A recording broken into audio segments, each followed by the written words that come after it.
Selamat pagi Bapak Ibu yang dikasihi Tuhan Yesus. Shalom, kita bertemu di minggu yang pertama bulan Mei, tanggal 2. Bapak Ibu, dengan kondisi yang kita sedang hadapi saat ini, dengan kondisi politik, dengan kondisi kesehatan, ekonomi, orang banyak mengalami stres. Orang bisa bingung menghadapi semuanya itu dan kemudian tertekan jiwanya. Oleh sebab itu saya mengambil topik kembali pada hari ini, yaitu kuasai diri dan jadilah tenang. Masih melanjutkan topik minggu yang lalu. Bapak Ibu Saudara yang dikasihi Tuhan, ada satu kalimat mutiara. Sesulit-sulitnya atau sebesar-besarnya masalah pasti akan berakhir. Jadi tidak perlu ada sesuatu yang dikhawatirkan. Setidaknya akhir masalah itu adalah saat kita menutup mata yang terakhir. Setiap orang pasti mempunyai masalah, mempunyai kisah-kisah tragis, kegagalan, kebangkrutan, kecelakaan, ditipu orang, kecurian, perampokan, mengalami sakit penyakit yang parah, perceraian, perselingkuhan, dikhianati teman, dan sebagainya. Menantu seorang teman saya pagi-pagi sedang ngomong anaknya yang masih kecil, ya, mereka pergi ke kebun sambil menengok kebun singkongnya. Tiba-tiba di tengah jalan, di tengah kebun itu, mereka dicegat oleh penjahat yang berusaha merampok motornya. Salah seorang perampok itu mempunyai senjata api, kemudian langsung menembak menantu teman saya tadi, karena dia berusaha untuk mempertahankan motornya. Dia tertembak di dadanya, dan sebelum dia tewas, dia taruh dulu anaknya ya di tanah, langsung setelah itu dia ngelempang dan mati. Tentu peristiwa ini menyisakan kesedihan yang sangat mendalam kepada istri dan keluarga besarnya. Bapak Ibu Saudara, seorang teman saya itu terkena virus COVID-19. Serangan penyakit ini sangat parah, dan bagi teman saya yang sudah lanjut umur, ia mengalami kondisi yang benar-benar menyesakkan. Dia sesak nafas, dan saya tanya saturasinya itu berapa? Ya kadang-kadang hanya 86%. Padahal saturasi 90% saja, orang tuh sudah bisa ngos-ngosan untuk narik nafas. Ya, yang normalnya tuh 99%. Setelah dinyatakan sembuh pun, setelah keluar dari rumah sakit, teman saya bukan langsung pulih 100%, terus bisa jalan-jalan ke mall, bisa bekerja keras lagi. Enggak.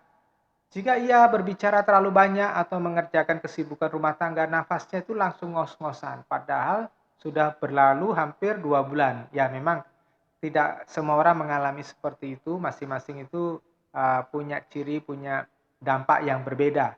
Tetapi teman saya itu harus berjuang untuk memulihkan dirinya hingga saat ini. Nah, pertanyaannya adalah, dengan ada contoh-contoh yang saya bagikan tadi, jika kita menghadapi masalah-masalah berat seperti itu, ya, bagaimana kita harus bersikap?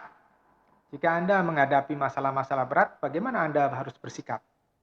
Saya ingin mengajak Anda semua merenungkan 1 Petrus pasal 4 ayat 7. Firman Tuhan katakan, kesudahan segala sesuatu sudah dekat. Karena itu kuasailah dirimu dan jadilah tenang, supaya kamu dapat berdoa.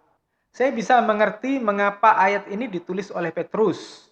Saudara, Petrus menuliskan surat itu bukan karena dia sudah kaya raya, bukan karena dia sudah makmur, bukan karena dia sudah happy, bukan. Situasi kritis yang dihadapi orang-orang Kristen pada zaman itu, ya ketika Roma dikuasai oleh Kaisar Nero, yang bahkan kepada ibunya saja ia tega membunuhnya, apalagi kepada rakyat jelata. Itulah yang mendorong Petrus menuliskan ayat ini. Bayangkan bahwa Anda hidup di zaman itu zaman yang susah. Bayangkan Anda bukan apa-apa, hidup dalam kemiskinan, tidak ada jaminan keamanan, tidak ada jaminan kesejahteraan, apalagi kemakmuran dari pemerintah yang ada. Bayangin deh, pemimpin negara Anda adalah seorang yang lalim, gemar membunuh, tidak ada hukum yang mengendalikannya, gila hormat, kejam, serakah, dan lain-lain.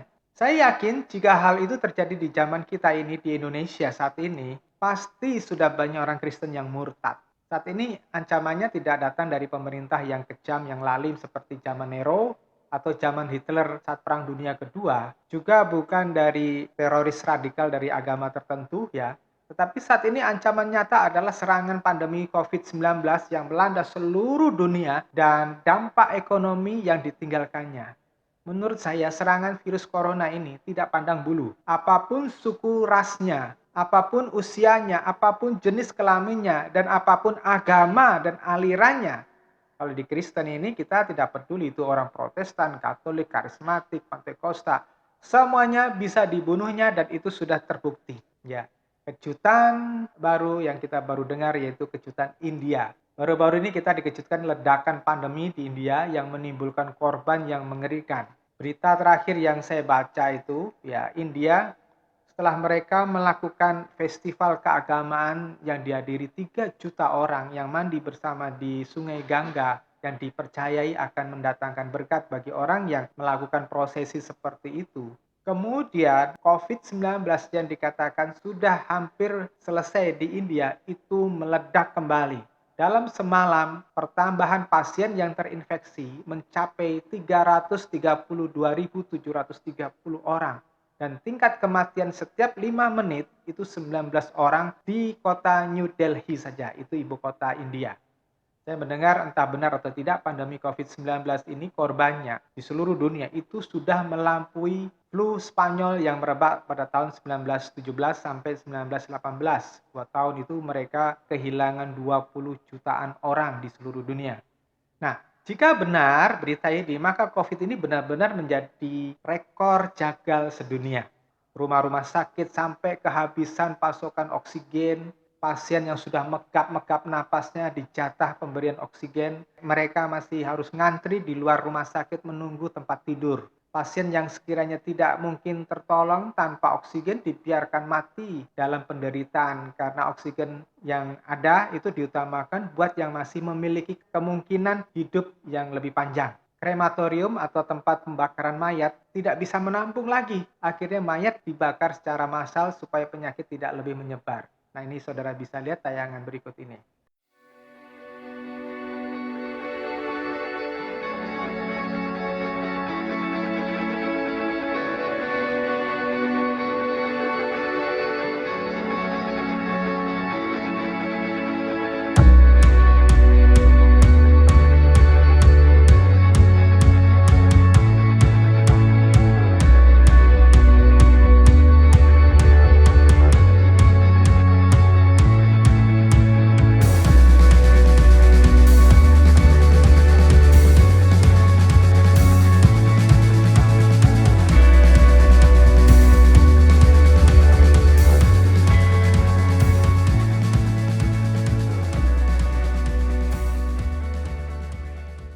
Ini benar luar biasa. Saya belum pernah melihat kepanikan seperti ini dan ini melanda dunia.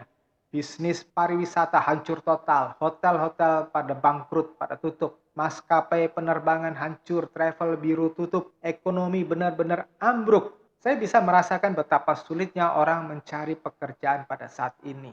Jadi kalau Bapak Ibu Saudara masih bekerja di satu perusahaan atau instansi pemerintah, mengucap syukur.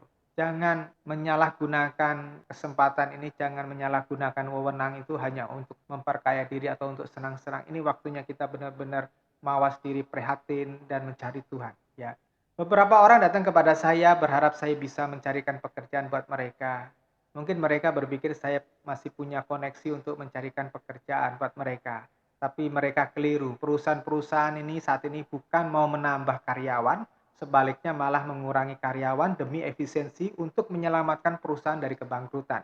Nah, saya tadi tayangkan kondisi horor di India yang Anda bisa lihat di layar tadi, itu bukan untuk menakut-nakuti semata-mata. Belum lagi berita-berita dari astronom. Astronom itu adalah ahli angkasa luar yang menemukan bahwa sebuah asteroid yang cukup besar itu lintasan orbitnya sedang menuju ke arah bumi dan berpotensi 75% menabrak bumi. Dari perhitungan para astronom itu adalah belahan bumi sebelah utara, Eropa, Amerika Utara yang memiliki kemungkinan terbesar tertabrak. Nah, orang mulai panik nih sekarang nih. Mereka berpikir mau pindah ke Asia. Saudara, semua hal itu mengecilkan hati banyak orang. Bagi seorang yang tidak mengerti kekekalan dan tidak mengenal Tuhan Juru Selamat yang secara pribadi, pasti berita dan fakta-fakta ini akan menakutkan mereka sekali.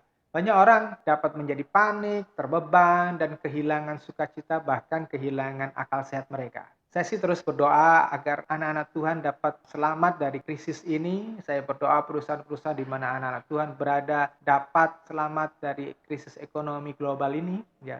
Tetapi tetap kita harus mempertimbangkan sesuatu yang terburuk itu terjadi. Saya tegaskan, tidak ada tempat persembunyian yang benar-benar aman. Nah, kalau dengan pernyataan ini, maka banyak orang akan ingat Mazmur pasal 28, ayat 7 dan 8 saya bacakan. Tuhan adalah kekuatanku dan perisaiku. Aku percaya kepadanya di dalam hatiku. Aku pun tertolong, karena itu hatiku bersukaria dan dengan nyanyianku aku hendak bersyukur kepadanya. Tuhan adalah kekuatan umatnya. Ia adalah benteng keselamatan bagi yang diurapinya. Atau Mazmur 9 ayat 9 dan 10. Tuhan adalah tempat perlindungan yang tinggi bagi orang yang tertindas, tempat perlindungan pada waktu kesusahan. Dan mereka yang mengenal namanya akan menaruh percayanya kepadamu, sebab engkau, ya Tuhan, tidak pernah meninggalkan mereka yang mencari engkau. Atau Mazmur 91 yang menjadi favorit kita pada saat ini, ayat 1-4 saya bacakan. Ia yang diam dalam lindungan Allah yang maha tinggi akan bermalam dalam bayangan yang maha kuasa.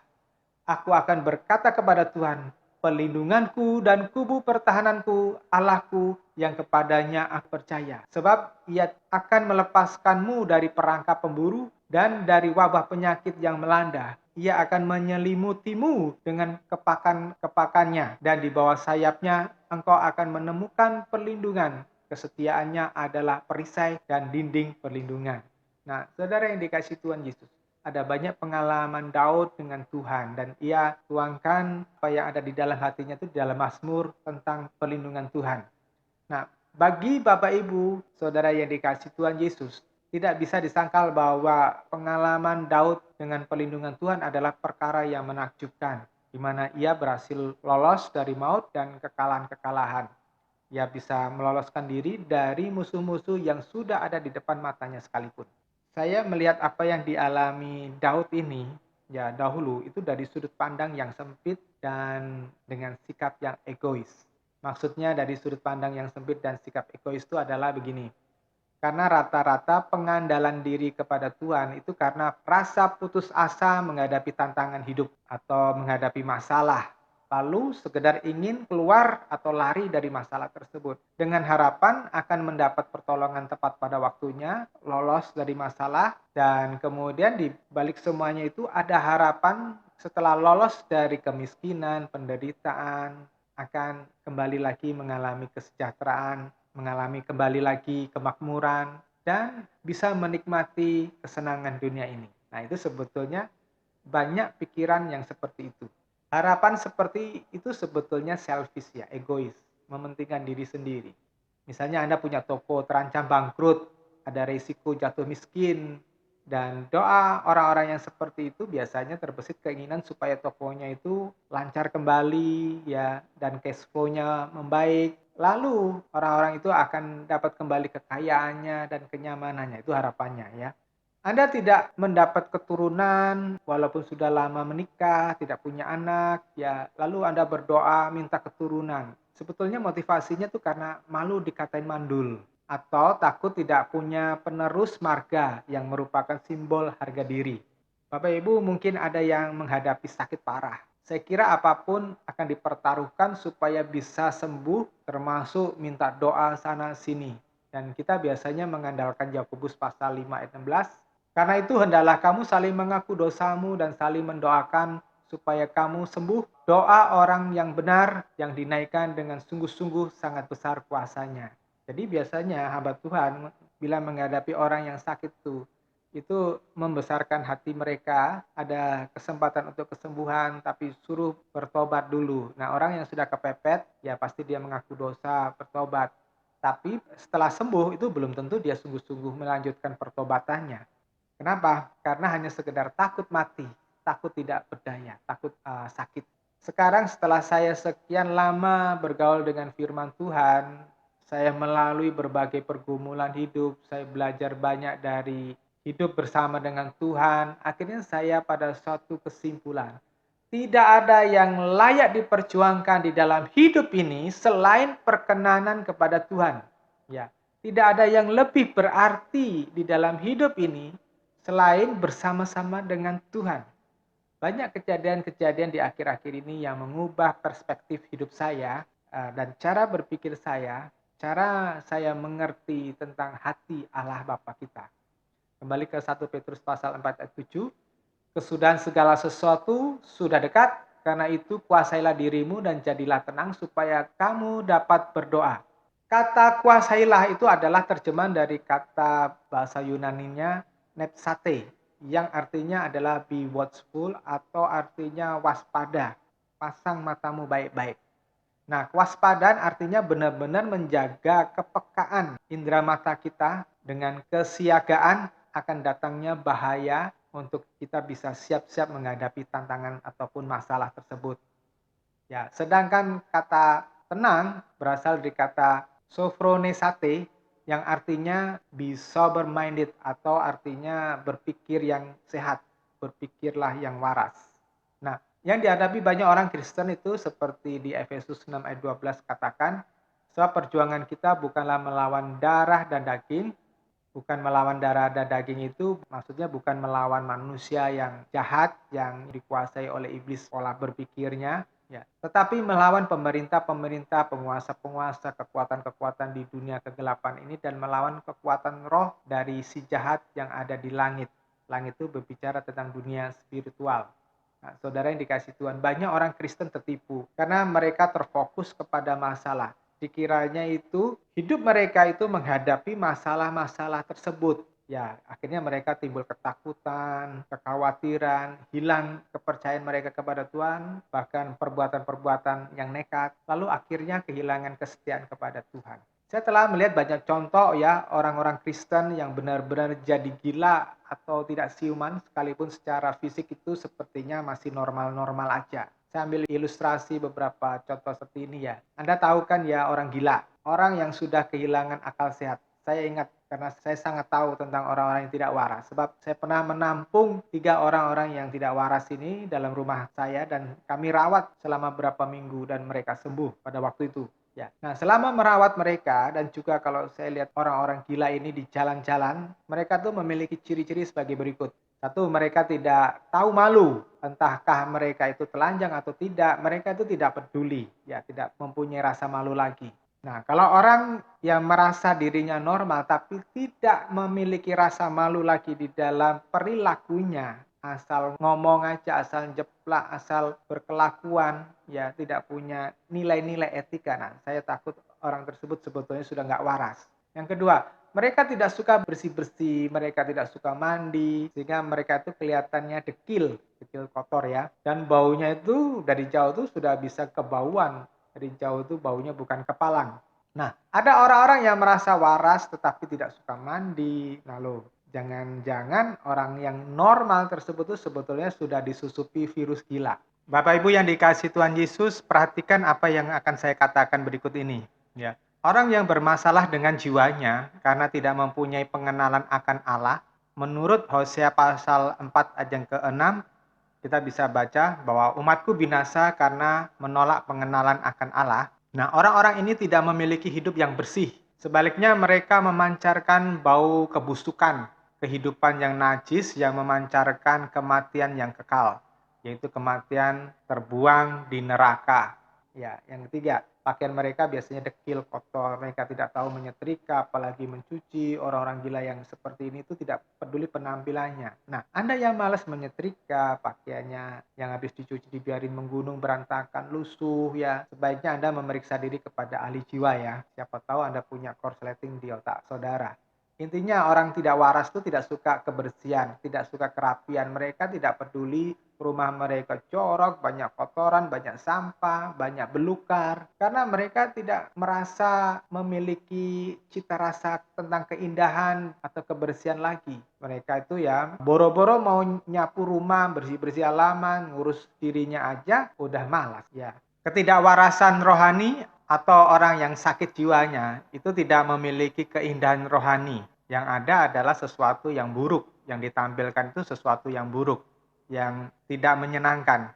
Hidupnya seperti yang saya gambarkan tentang orang-orang yang tidak waras yang jalan-jalan di jalanan gitu ya, dalam keadaan dekil, dalam keadaan semrawut begitu ya. Nah, orang-orang yang memiliki masalah dengan jiwanya itu, ya, itu hidupnya tidak memiliki tatanan ilahi. Orang seperti ini akan selalu menjengkelkan orang lain, jadi batu sandungan orang lain, membuat orang lain tidak damai sejahtera, mereka membuat masalah selalu, ya, dan pasti tidak berkenan kepada Allah.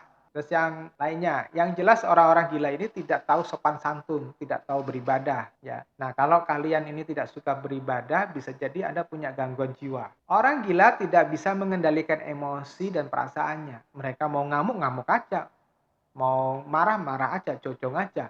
Ngomong apa saja. Ngomong sendiri, maki-maki sendiri.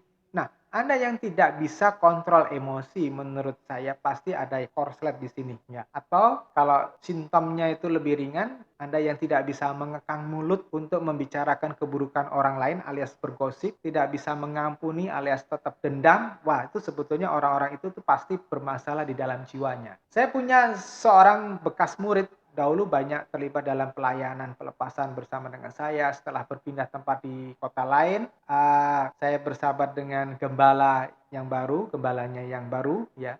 Gembala itu suka melaporkan perkembangannya kepada saya, orang yang saya muridkan ini. Nah, apa yang sekarang itu terjadi sungguh mengejutkan saya. Ia sekarang menjadi pemabuk, perangainya berubah jadi kasar. Ia melakukan KDRT, kekerasan dalam rumah tangga kepada istrinya. Pernah suatu saat pulang dari mabuk, ia marah-marah, ngamuk di rumah, lalu membentur-benturkan kepala istrinya ke dinding sampai berdarah-darah dan istrinya mengalami sakit yang parah di kepalanya sampai beberapa waktu lamanya. Memang bila tidak mabuk, ia tampak seperti pria normal, suami yang baik. Tetapi menurut saya orang ini sebetulnya sudah benar-benar tidak waras dan tidak takut lagi kepada Tuhan. Sekarang ia nggak pernah ke gereja. Bapak Ibu gembalanya itu sering menghubungi saya dan bercerita bahwa kalau dia telepon ya pada anak ini, pada orang ini, ya, tidak mau mengangkat lagi. Nah, saudara, saya punya banyak contoh orang-orang yang sudah jatuh ketimpa tangga pula. Ya, dan tidak bisa atau susah untuk bangkit kembali. Yang menjadi keprihatinan saya adalah otak orang-orang ini benar-benar sudah rusak dan tidak lagi memiliki rasa takut akan Tuhan. Tidak ada lagi bau-baunya sorga lagi. Saya pernah berkata kepada seorang murid yang lain, rasanya sedih ya mengajari orang-orang supaya mencintai Tuhan, mengajari orang supaya menjadi dewasa rohani.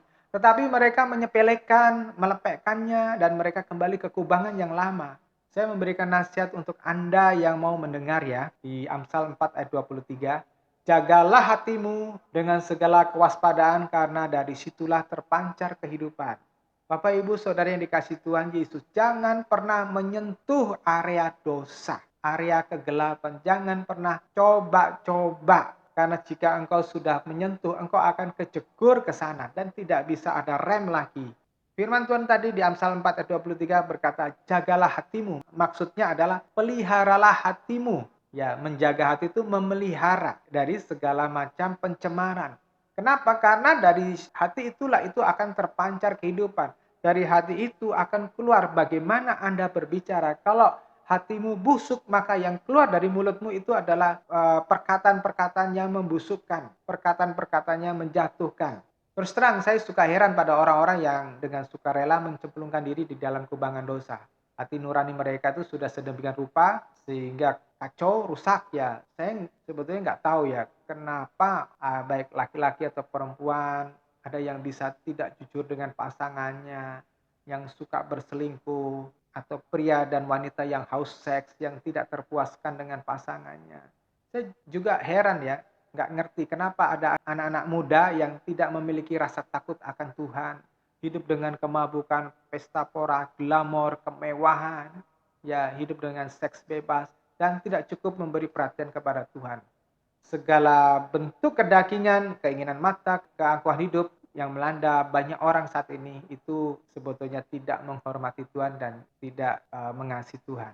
Orang yang terganggu jiwanya itu jiwanya kosong karena tidak memiliki keintiman dengan Tuhan. Biasanya orang-orang ini tidak akan suka beribadah.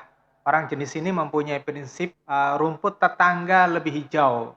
Artinya itu misalnya tampaknya ajaran yang di luar ajaran Tuhan Yesus, di luar kekristenan itu lebih menarik. Sehingga ada banyak orang Kristen yang meninggalkan Tuhan Yesus, ya mereka mengikuti ajaran-ajaran yang lainnya. mereka mempelajari ilmu-ilmu kesaktian, dan ilmu-ilmu itu tampaknya lebih menarik, ya.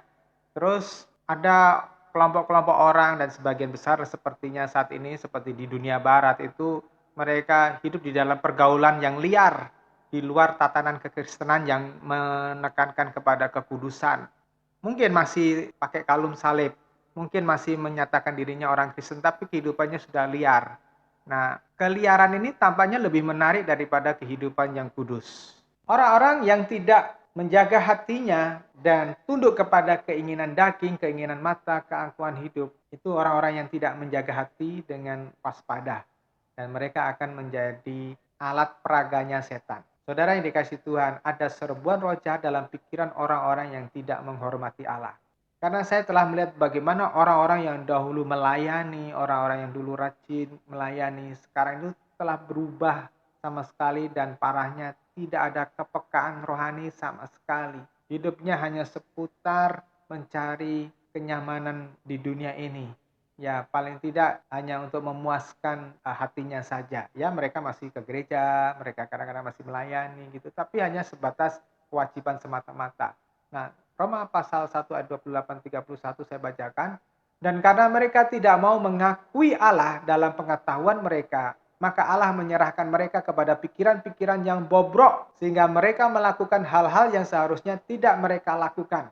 Mereka dipenuhi dengan segala macam ketidakbenaran, kejahatan, keserakahan, dan kebencian. Penuh dengan iri hati, pembunuhan, pertengkaran, tipu muslihat, dan kedengkian.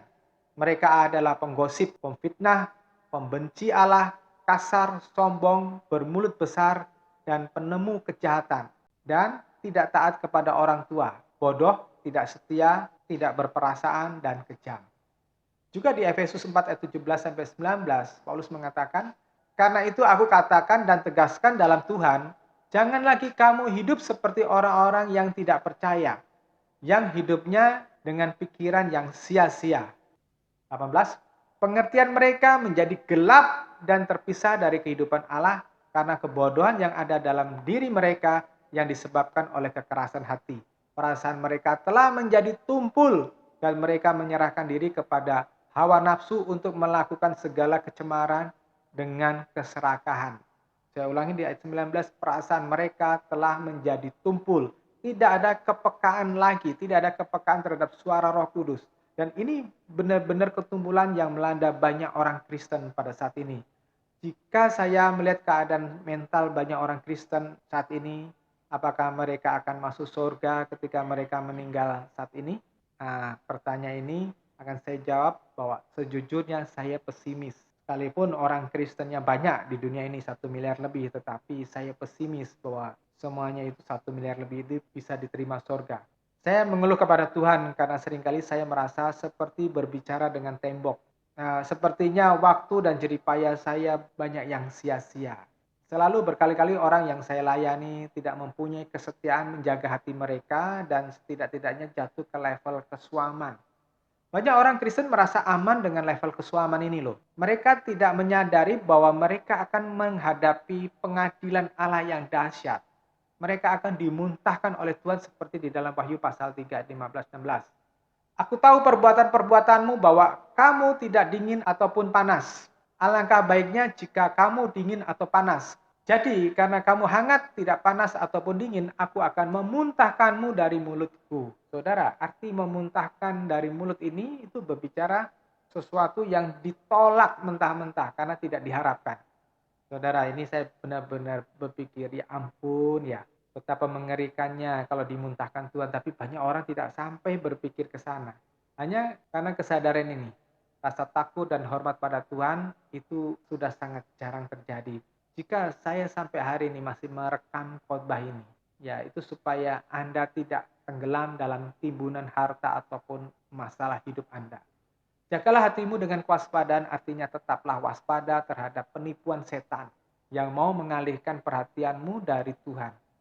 Orang yang menjaga hatinya akan dapat menguasai dirinya, ada kendali dalam dirinya.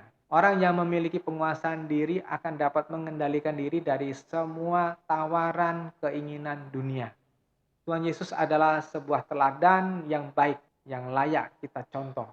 Beliau ini sudah membuktikan di Matius pasal yang keempat, itu beliau berhasil lolos dari 3 jebakan iblis. Yang pertama, jebakan untuk mengambil jalan pintas untuk memuaskan keinginan daging. Saudara yang dikasih Tuhan, saudara dan saya itu pasti ada keinginan-keinginan daging, keinginan mata, keinginan keangkuhan hidup, itu pasti ada. Tetapi kita belajar dari Tuhan Yesus, beliau tidak mengambil jalan pintas untuk memuaskan semuanya itu. Jebakan yang kedua adalah jebakan untuk mendapatkan sensasi untuk memuaskan keangkuhan hidup.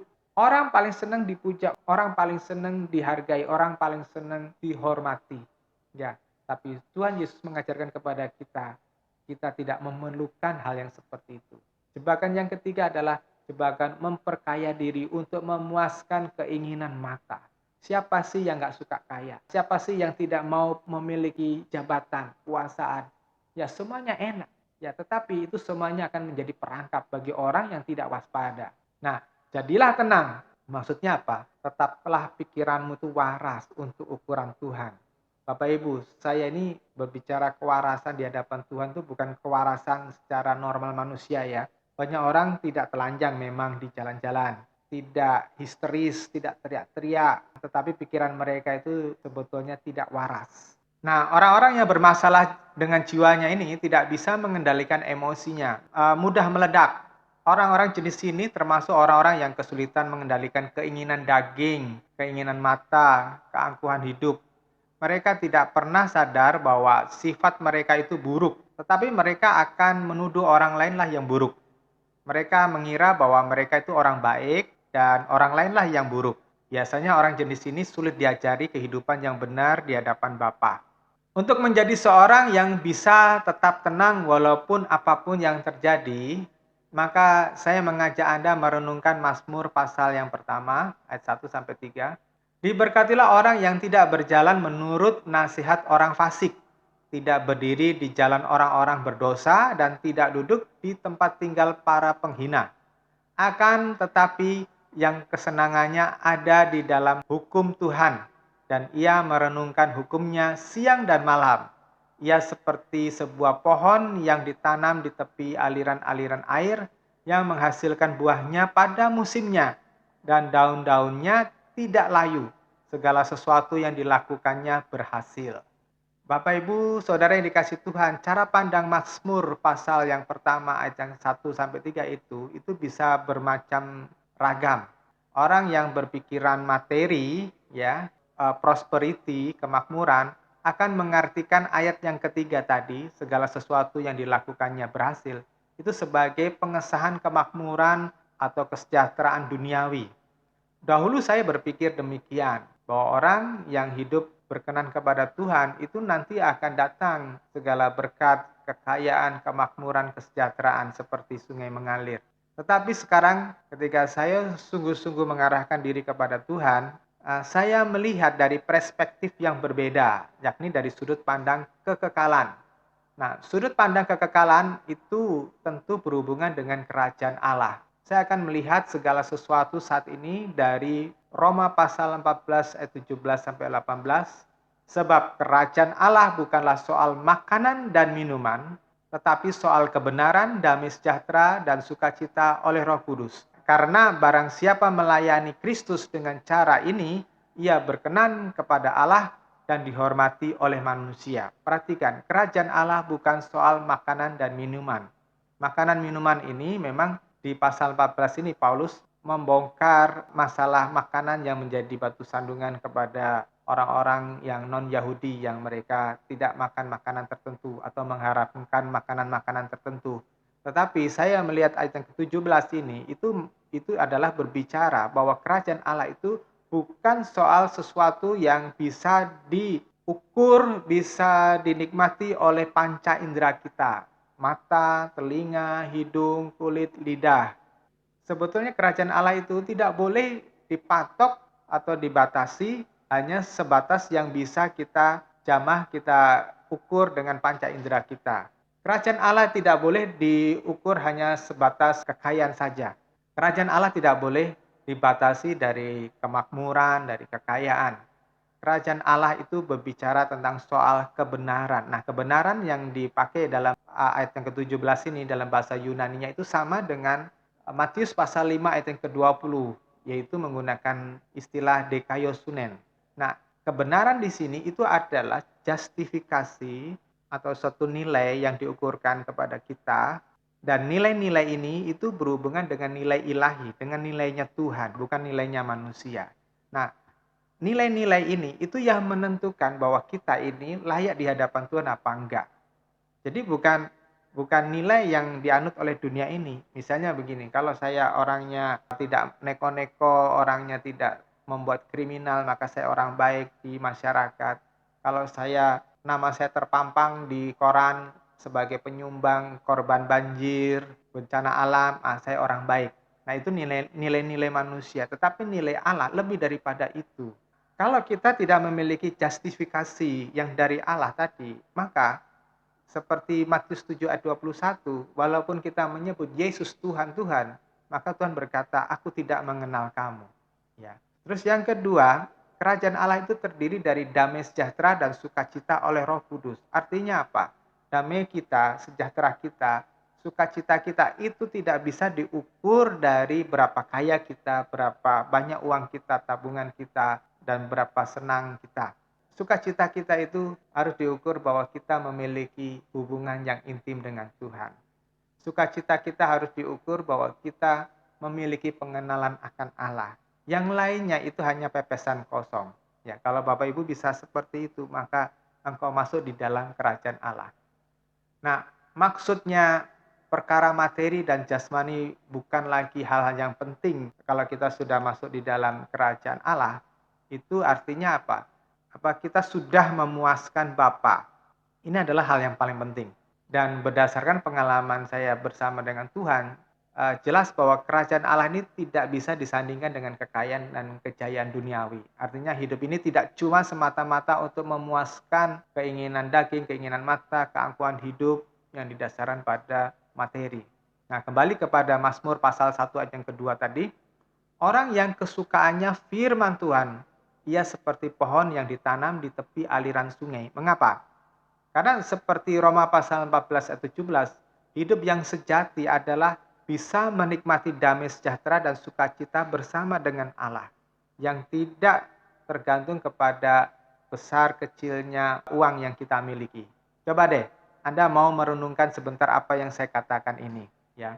Mengapa harus tetap dapat menguasai diri dan tetap tenang? Seperti tadi dikatakan 1 Petrus pasal 4 ayat 7. Petrus menuliskan supaya tetap bisa berdoa. Ketika otak kita waras, ketika kita tenang, ya kita menguasai diri apapun kesulitan, kita bisa tetap terhubung dengan Tuhan melalui kehidupan doa yang intim. Kita tetap masih bisa dekat sama Tuhan, bisa konsentrasi kepada Tuhan. Yang saya maksudkan adalah bukan doa ala kadarnya ya, bukan doa basa-basi ya. Ya, karena kita seringkali hanya sekedar kebiasaan atau rutinitas. Misalnya doa makan, mau tidur, bangun tidur, mau kerja, dan lain-lainnya. Saya mau membawa Anda kepada keintiman dengan Tuhan. Saat Anda bersungguh-sungguh berdoa, saat Anda bisa masuk ke titik di mana Anda mencari kehendak Allah dalam hidup Anda, bukan hanya sekedar pemenuhan kebutuhan jasmani materi Anda. Saya katakan, memang kita butuh makan, kita memang butuh pekerjaan, kita memang butuh harta, uang untuk menjalani hidup ini. Tetapi itu bukanlah yang menjadi pokok dalam hidup Anda. Anda yang mau menyerahkan hidup Anda, diri Anda hanya untuk dipakai menjadi alat Tuhan, itu adalah keputusan yang bijaksana. Segala sesuatu dalam hidup Anda hanya untuk kepentingan Bapa, sehingga kesucian dan kemurnian adalah bagian dalam hidup Anda. Saudara, jika engkau sampai pada level ini, engkau tidak akan merasa berat hidup yang suci, hidup yang kudus bagi Tuhan. Maka apapun yang datang dari dunia ini tidak akan ada artinya apa-apa lagi. Semuanya akan dianggap biasa-biasa aja. Nah, akhir khotbah saya ini, saya tetap akan menasihatkan Anda, selagi engkau memiliki kesempatan hidup ini untuk makin memperbaiki diri, teruslah fokuskan hidupmu pada Tuhan. Supaya Anda tahu ke arah mana Anda harus bertumbuh. Jangan seperti sel kanker. Anda tahu sel kanker itu adalah sel tubuh kita sendiri. Tetapi mereka tidak terkendali. Mereka memperbanyak diri sampai akhirnya tubuh ini rusak. Nah, pertumbuhan yang ngawur ini akhirnya membunuh diri sendiri. Nah, saudara yang dikasih Tuhan, saya mendorong Anda supaya mengerti pertumbuhan rohani sesuai yang dikehendaki Tuhan, yaitu ke arah kemuliaan surga. Jika engkau mau melakukan seperti itu, jika engkau mau masuk ke situ, ke pertumbuhan rohani yang dikehendaki oleh Tuhan, maka seperti Wahyu pasal 2 ayat ke-20, ada sebuah mahkota yang disiapkan buat engkau ketika engkau masuk di dalam kemuliaannya nanti. Tuhan Yesus memberkati. Amin.